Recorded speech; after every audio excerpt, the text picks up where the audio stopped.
We have Marigold Muppala from Niantic, product manager. She is also, prior to Niantic, was a core graphics engineer. I'm also an engineer, convert. I want to hear all about that. Developed Oscar-nominated works with DreamWorks and Disney. Oh my God, you probably know my friend Nathan Luthborough, if you're a DreamWorks person and an engineer. We have Neilda, pronounced like Zelda, Pacquing, from MindGlow, also done incredible things, and actually really explore some topics. We'll take a deeper dive into the types of products that you're creating in VR and AR and Neilda. And then Michael Annetta, who I've known for a minute, who in addition to being a profoundly talented performer, oh yes, also has thrived in the interactive entertainment space. So come on, is everyone's on the screen? We'll jump in, and yeah, I'm gonna want to start with you first, Neilda, because the projects and types of things that you're doing are so interesting and unique and of this time. So maybe talk a little bit about your company, MindGlow, and what you're focusing on. Yeah, absolutely. First of all, thank you so much for having me on this panel. I'm super excited to share with you all about what we're doing. So a little overview about MindGlow. We use the immersiveness of virtual reality to increase workplace safety and train employees for emergencies, starting with VR active shooter training. So we focus a little bit more on the serious games to increase learning within companies. So not exactly a B2C route, but more of a B2B route. And on top of that, I'm also the course creator for this program called VR Training 101, how to design VR trainings for businesses. So considering that a lot of people, when it comes to virtual reality, is just so new for so many people. And the main goal of that program is to evangelize and show people how virtual reality can be used for certain use cases. And Neilda, you're an alumni of the Oculus Launchpad, correct? I am. Can you share with everyone what the Launchpad is? Because lots of people here aspiring to take steps into VR and AR. Talk about a little bit how the Launchpad helps you launch. Yeah, absolutely. Well, so I was part of Oculus Launchpad in 2018, and it was, for me personally, it was just an amazing experience that made the world of virtual reality smaller and got me a chance to meet so many creators in this space. So it's I would say like a 3-month program where researchers, developers, designers, sound engineers, researchers, people with a variety of backgrounds who have real amazing passions for VR, they go through this program to create a VR, like a VR product. So it starts off with a boot camp, a weekend boot camp, and that's where you get to meet everybody in person, and also thought leaders and experts in this space tell you more about VR and creating VR apps. And so that during that program, I was working on a self-defense VR app for women. It's called Empower VR. So I partnered up with a friend of mine who also got accepted to Oculus Launchpad, and surprisingly enough, her company also got funded by Boost VC, which is the company, the accelerator that funded my company, MindGlow, as well. So during that time, you work on your project, and the main goal at the very end of the program, submit it and apply and see who gets a grant. So everybody is basically competing for a grant to take their training or their application and continue building it. Thank you, Neilda. And we see there's some other Launchpad alumni in the chat right here who are reconnecting. But we're going to move focus because Marigold, you do equally interesting things. Maybe talk a little bit about what you focus on at Niantic.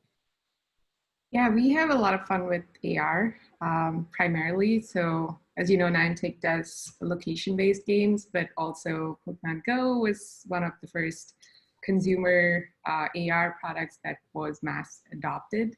And like Trinidad said earlier, our mission is very value driven. So we focus a lot on exercise as well as exploration and social connections with our users.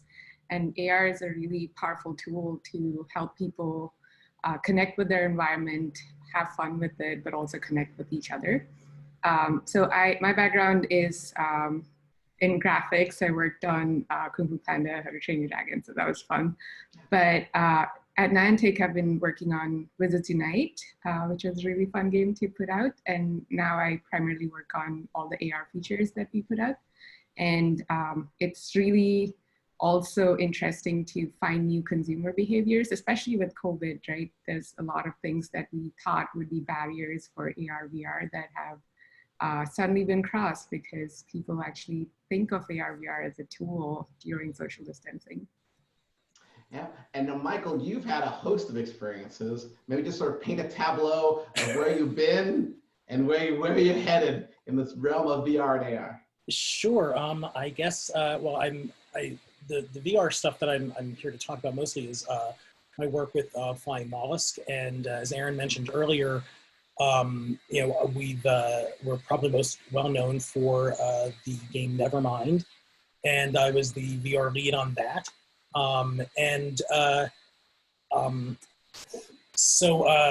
Sorry. Just in terms of VR, I've sort of been around several different VR studios, not only working with Flying Mollusk, but a couple of others. And right now, as Aaron said, we're sort of in a pre-production period with our next projects with Flying Mollusk. In between, I've also been contracting out for some non-VR projects. I've recently worked with Sony Pictures, and I've also, I teach on the side at both USC, Hugh Gordon, and also at Woodbury University in Burbank. So. Also, yay Woodbury. All good. Oh, yay Woodbury, yay USC. Yes. So, okay. Well, I was going to ask, so let's just sort of set a table for people because everyone is not from the VR AR space. And so one of the disconnects for me as a consumer is that like VR and AR are fun to show people when you're in them, right? They're fun to demonstrate, but more challenging to market. It's not even clear what the building blocks of marketing experiences which are in VR and AR are when you can't just show me right now in my hands. So maybe let's start, let's go back to Neilda for a second. Maybe talk about, paint a picture for people, like how are you even marketing these products to other businesses and these services to businesses? Mm-hmm. Yeah. So I would say that the way that I've actually been selling our active shooter training is focusing on the problem of what our training is solving. So we started working on the product in late 2018, and it came from a conversation with a major retail executive who's responsible for global security. And he described the way that they were doing their active shooter trainings at that moment. So he said that we would take our employees, put them in the same room, and one of our trainers will come in with a handgun and tell them that, with blank bullets, of course, tell them that we are going to fire this outside of the room, and that room has multiple doors. And the instruction for the employees was that as soon as you hear it, identify what door it's coming from and move away from the sound. And so the main objectives of that exercise is to, number one, become familiar to the sound of the firearm, and number two, practice the spatial awareness and being able to identify where it's coming from so you can move away from the danger. That was a problem. And as you could see, it's very disruptive. It could be very traumatizing. It's also, it takes a lot of time and money investment to put that entire training together. So that is the problem. And on top of that, we have the epidemic in the US of active shootings.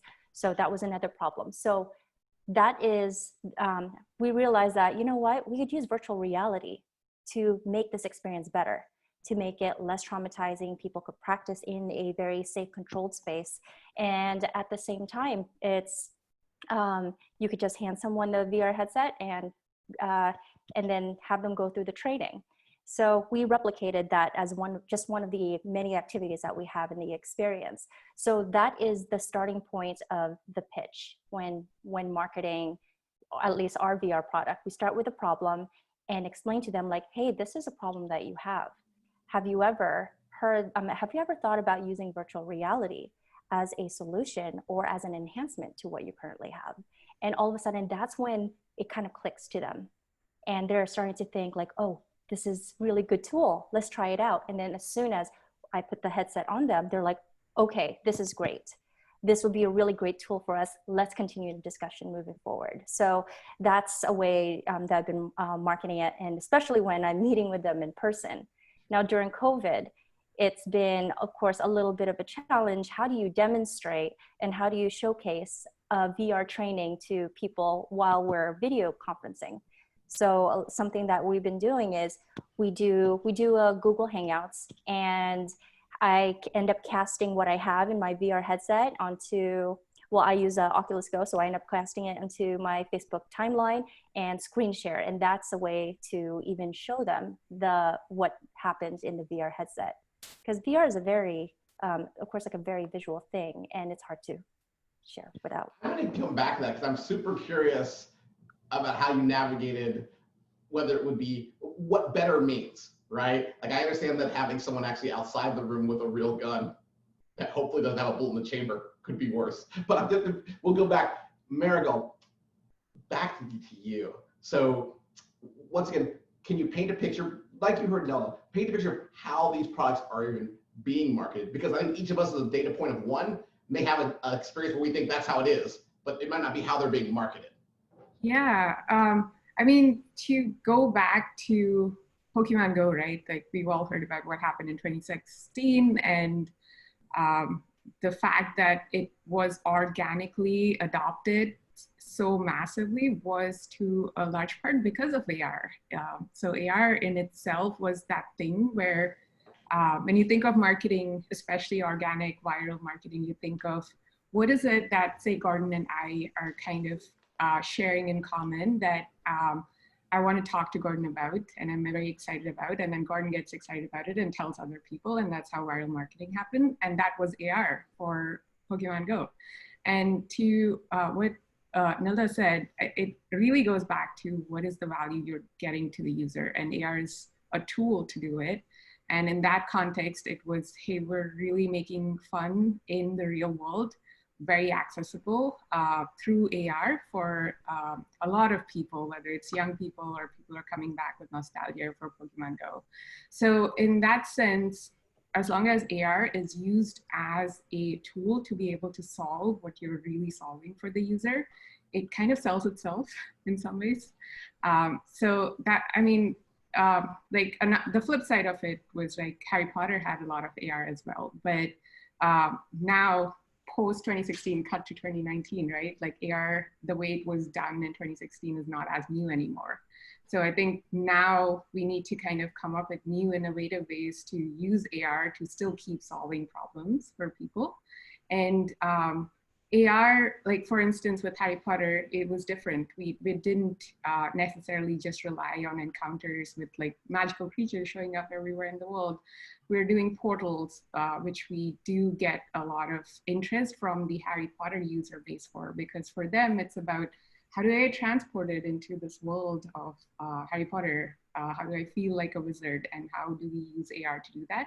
And since we're marketing to the consumer who is a Harry Potter fan, having these AR experiences specifically solve that need of being transported into the Harry Potter world is what really helps sell the product as well as the AR. Got it. And we're going to talk some more about Voldemort 19 in a second. Same question to you, Michael, from a different point of view. Yeah, how are you, to paint a picture once again, like what's going on at Flying Mollusk? I guess portraying this as a talented VR developer, right? What is that like now? Because you know, show me, don't tell me. What is that like? Well, I would say, you know, to the point that both Marigold and Neilda were making, yeah. It is really challenging to describe VR to someone who has not experienced VR, and certainly who has not been in VR. And although certainly, you know, there are a lot more VR headsets out there, and there are more people that are adopting VR, and people who are like, I know, as Aaron mentioned earlier, you know, the developers at Flying Mollusk, we don't have headsets at home, and I've been trying to get a Quest for myself for months, and you know, they're sold out, which is great for Oculus that they're selling the headsets. So I know that the install base is increasing, but the challenge for me is that VR or commercial VR is still such a young industry, and still there are so many new things that I still approach VR design and development as every VR experience could be someone's very first VR experience, or every AR experience could be someone's first AR experience.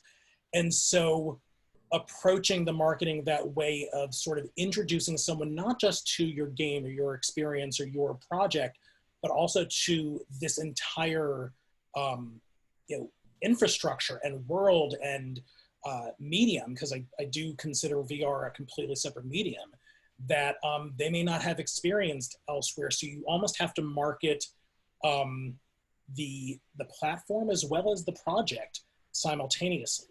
And that I know, like certainly with Flying Mollusk and with Nevermind, it had been in development as a flat screen experience, as a PC experience first. And then when we were doing our Kickstarter, it was after Oculus had done theirs, and we put out to our Kickstarter audience, probably somewhat naively, that, oh, we will bring the game to Oculus, or which at that point meant we will bring the game to VR, not knowing at all, like really how much that was going to mean and what challenge that really was to take on. But I think that really helped in terms of saying to people, oh, here's a horror-based game that I will get to experience in this medium that I don't understand, but I think I understand, and they dove in. But now that Nevermind has been out for several years, we still get emails and comments from players being so excited because they've discovered the game in VR, not as a flat screen experience, or people that have jumped from the flat screen experience and then jumped into VR. So in that way, we almost, the marketing was almost cyclical, going back and forth between the VR experience and the flat screen experience. Got it. I'm going to go to Neilda. I'm going to build off this question that Rowan Remy has asked, but I want to ask specifically because what you were describing was a product which was about dealing with a dangerous situation and how to navigate it. And the two fork in the road questions is like, one, I go, gosh, I wish there was some COVID-19 training going on in VR so people would be learning VR and AR training for that matter for folks. But building up what Michael was asking, how do you navigate that someone's first VR experience could be a traumatic experience like an active shooter where you are literally conditioning them for a very difficult, presumably stressful situation, whilst possibly also introducing them to VR?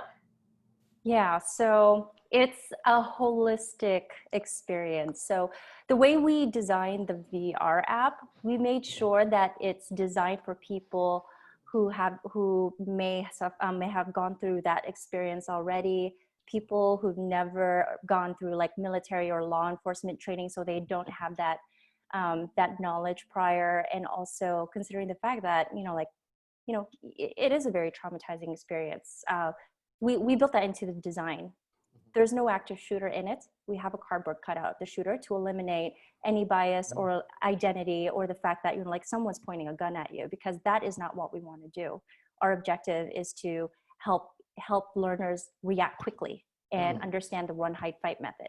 That is the training. So we designed it that way. And so if this is their very first time in VR, we typically prep them ahead of time. Tell them this is what you're going to experience, and we designed it this way. And if you feel uncomfortable at any moment in time, you just take it off, which is totally fine. And as soon as they go in, they're placed in like a very peaceful building lobby. And they see the different modules in the training, and we start them off with like a regular 2D video, something familiar, so to start orienting them. And then we give them a little bit more activity and interactivity, like how do firearm sounds sound like, because a lot of people don't know it, so they have a lot of agency over like, okay, now I'm getting familiar. So a lot of little baby steps throughout the process. And then after they're done with the experience, the process of kind of like getting a debriefing of seeing how they feel. And while we were developing it, we made sure that we took all of that feedback into consideration and made sure that we incorporated it in the next iteration. Have you had to adapt your training for COVID-19 times where I'm guessing, like for me, and this might be wrong, most of my onboarding VR experience, there's that person with you who's sort of tethering you to reality. They're putting the headset on, and like the narrative journey is that when you're over, they're gonna take the headset off, like whatever it is, and then experience. But now that's not how it goes down. Have you had to change? So I haven't had that experience during COVID, yet, but I actually have a customer who is setting up this is very unique, setting up an active shooter training online for different law enforcement agencies and wants to use our tool as part of the training. So it becomes a very like blended learning experience. I want to go to Marigold with a similar question. And Rowan, I see your question. We're going to get back to that, I swear. But I'm curious, how are your products adapting, right, to a world like now? Man, we all saw Trinidad in her car, still collecting those Pokemon. But how are you adapting to a world right now where some people want to go where they want to go? However, many people are choosing to stay where they are, but still want the joy of a Harry Potter adventure or an Ingress or a Pokemon. They want to play, they want to connect with their friends, they want to feel it. They just don't want to feel it out there, like on the regular landmarks. Yeah, this definitely was kind of a really good forcing function, right? To say, hey, this is how we envisioned being able to get users to exercise and be able to connect with other people in pre-COVID, is to actually have these locations where people would gather together and have gym battles or like visiting challenges where they could like fight together these monsters, etc. But post-COVID, I think what the Pokemon Go team has been really incredible in doing is really sticking to what they really wanted the users to get out of this, which is they still want people to be able to exercise and still be able to connect with each other. And now the question is, how do we do it with these barriers of social distancing? And something that they've done really well is how do we use location, but then have a perimeter where I can still do a gym battle with another Pokemon Go player or a visiting challenge with other Harry Potter player within a certain distance without actually having to be at the location at the same time. The other thing is Harry Potter has this night bus, which I was like, oh, this is like a brilliant creative way to do it. The IP, Harry Potter has the night bus in the story where it just like travels to you and does all these cool things. So they added a feature where the night bus comes to you and now gives you the XP that you would have collected if you had actually like gone to a location where there are 30 other people. So I think it was a really good challenge in being able to get really creative, but still kind of keep in mind that North Star goal of what are we actually solving for the users and being very empathetic to, okay, how do we still do that with all these really tough things? The other thing is social gifting. So both the games have this ability to send gifts to people, which is really great. It's like, it's nice for me to like sit at home alone and get a gift from somebody from like far away. And it's such a good reminder that I have a community out there. And even though I'm social distanced, I can still play with them and feel like I have friends. I want to take a deeper dive into all three of you with, you mentioned empathy, right? And let's put away the old VR as empathy machine, that's done. However, empathy is real AF right now. And all three of you provide escape experiences, right? Whether in the worlds of your games, Michael, the training that you're doing, Neilda, obviously the Pokemon and Harry Potter universes, right? All very escape to me. However, I'm wondering, how are you adapting to the real empathy that is needed for people who are working from a very different baseline than they were 2 or 3 months ago? You know what I mean? Where where navigating mental health or navigating the stresses of the school journey or navigating, can I please just swipe this monster, right, is coming into a different baseline for folks. Are you adapting? Are you, the question makes sense. I'll start with Michael, because we'll just start with Why? you. Why would you do that? Because the world of your game is so specifically, and maybe paint a picture for everyone of the challenges you're facing, and you'll see why I'm asking you this. Okay. Thanks, Gordon. You're welcome. Yeah, it's a really great question, because the whole VR empathy machine thing is BS from the get-go. And the idea of most VR is putting the player or the audience in the first person, and therefore they're in the shoes of the character, blah blah blah. But to me, it still goes back to older. I mean, like, empathy, certainly when we're looking at in other media. If you look at empathy in TV or film or theater, because I'm the multimedia guy, and I'm always going to be looking at various things. We've had empathy in for characters or for in stories in other media for centuries, where we feel for the characters. So I think it really still goes back to the narrative you're setting, the design that you're creating, to really focus on how you want to construct your audience to feel empathy for the situation or the characters in the world that you're creating, or in whether you're dealing with something that's established or something that's new. I still think that if you're inviting someone to jump into this world, it's really more about, it's on the designer to say, okay, how am I going to present this world to that audience in a way where they understand, where they are empathetic to the other characters, or they themselves maybe have agency, where the more empathetic choice is, sort of pushing them in that direction of like, yeah, the better choice here is to feel empathetic or to do an empathetic option rather than maybe a selfish one. Same question to you, Neilda, because situations are different. Now is different time. I don't know. I think the concept of empathy really just starts with understanding who the users are and where they will be coming from, because what they're feeling before your experience, it will contribute to how they feel about it. So so I hadn't really thought about it too much in regards to that, but. Well, same to you, Marigold, and I actually have a part B. So once you say it, I've got a part B just waiting for you. I can't wait.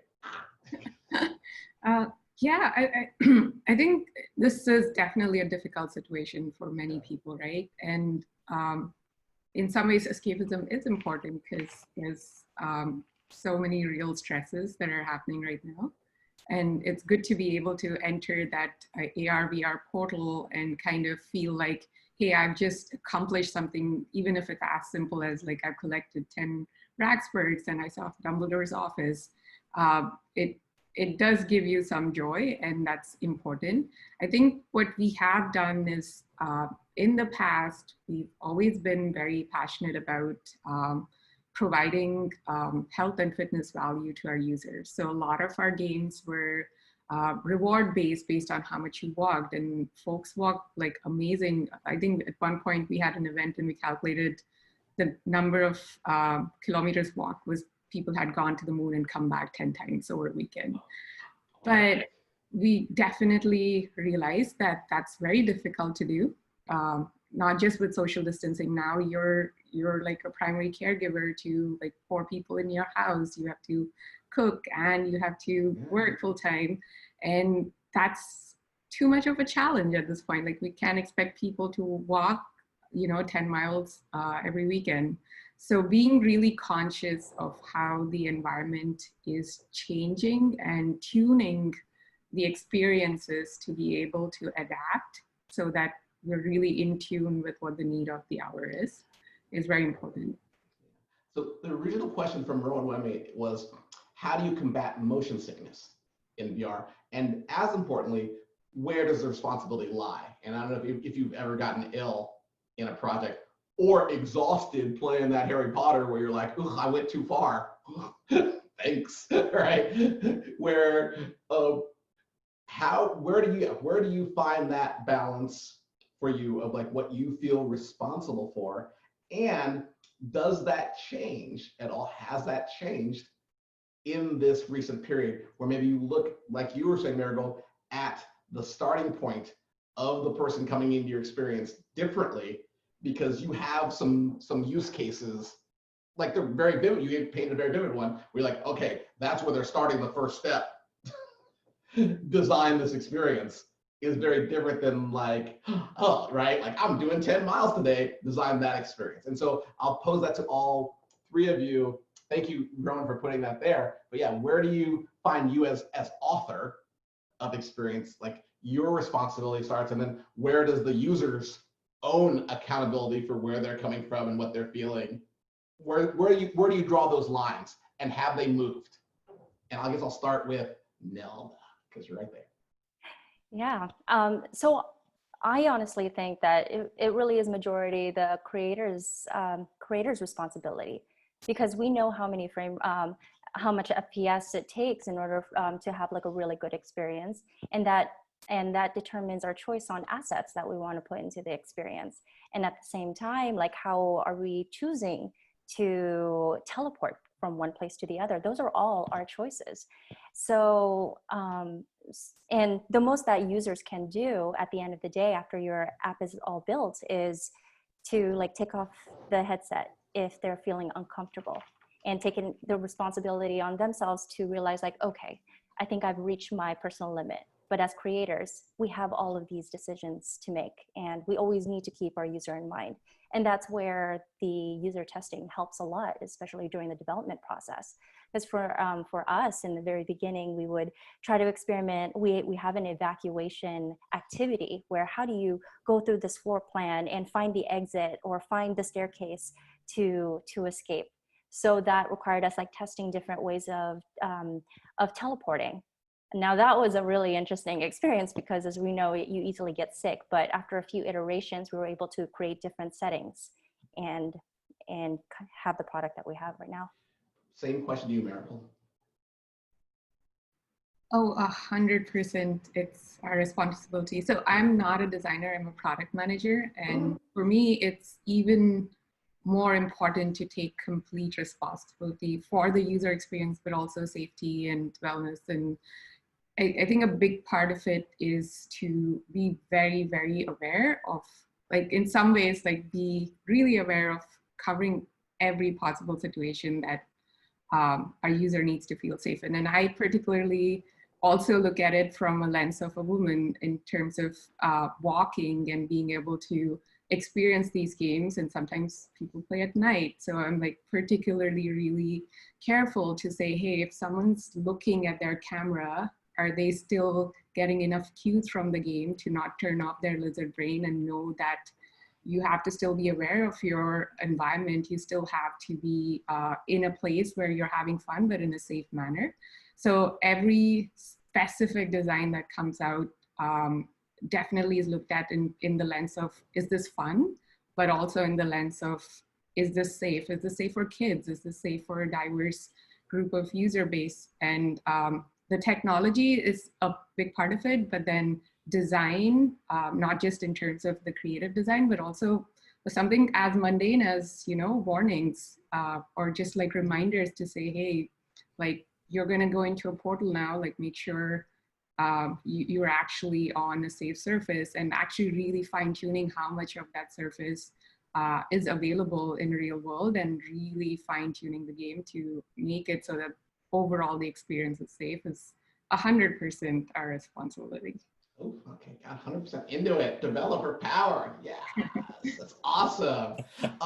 So we are near the end. I'm going to ask a question because I mean you're seeing so much of the landscape, and the audience has come here. Like, I'm curious, what is inspiring you in the realms of VR and AR? Like, what is it that you're seeing or experiencing or creating we're going like, yes, like this medium broadly is moving us forward.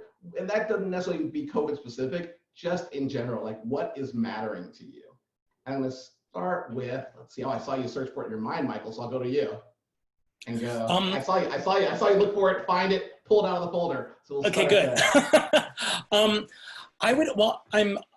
I'm obviously inspired by the work of other artists. So, I mean, obviously the things that like Samantha's doing at Tender Claw, or that, I almost said Tender AR, Tender Claws, you know, the work that Niantic is doing with all of their projects,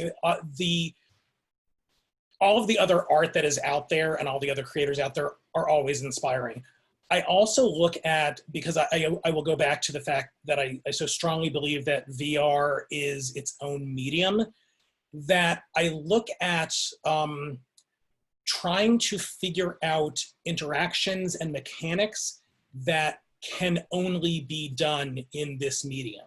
So if I come up with an idea and go, does this work as a flat screen video game? That's not interesting enough to me.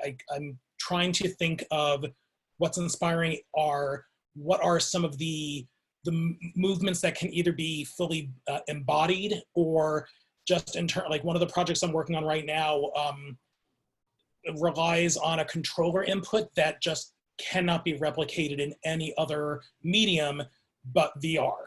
And it's weird and it's bizarre and it's pre-pro, so I can't really talk about it more, but it is one of those things where when I thought of the idea, I thought, yeah, this is something that it was waiting for VR in order to happen because you need that full body kind of interface. So that to me is what's really inspiring about VR development, and especially going forward, are finding these ways of interacting that don't just include sort of like player audience here and screen-based thing there, but like how does the player get into, you know, like this, talking with your hands? How do you do that? Same to you, Marigold. What is inspiring you? I mean, even independent of Niantic, I think as a user of AR, VR, the thing that's really exciting to me is that AR and VR have always been very visceral. So I come from film, I worked in TV as well, but to me, the most visceral medium has been AR or VR. And I think in a world, even independent of COVID, everything's so global and people are constantly moving across the world, but there's still a strong need to connect to people.